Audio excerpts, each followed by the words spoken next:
Hello viewers, আসসালামু আলাইকুম। Welcome back to my channel. বন্ধুরা কেমন আছেন সবাই? আশা করছি সবাই ভালো আছেন।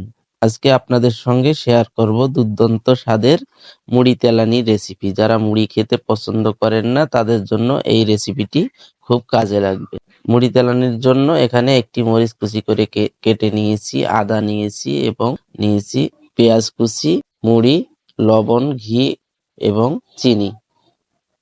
প্রথমে একটি কড়াই বসিয়ে এতে দিয়ে দিচ্ছি সয়াবিন তেল 30 গ্রাম পরিমাণ, দিয়ে দিচ্ছি 3টি পেঁয়াজ কুচি, দিয়ে দিলাম কাঁচামরিচ কুচি একটি এবং ছোট্ট এক টুকরা আদা কুচি এর মধ্যে অ্যাড করলাম।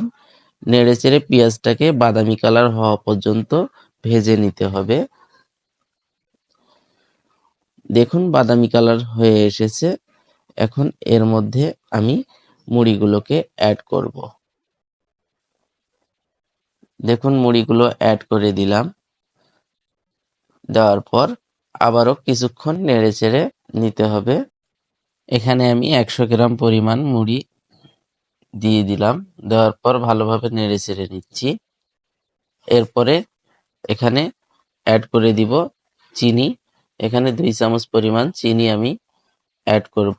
চিনিটা একেবারে অপশনাল। আপনারা যদি ঝাল খেতে চান তাহলে চিনি অ্যাড করার দরকার নেই।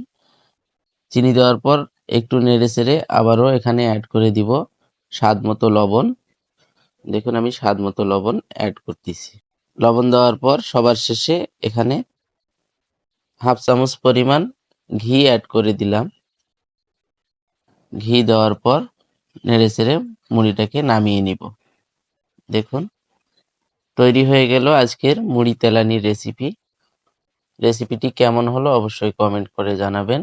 রেস্টুরেন্ট কিংবা বাসার যে কোনো রেসিপি পেতে আমার চ্যানেলটিকে ফলো করবেন। ভালো থাকবেন। আসসালামু আলাইকুম।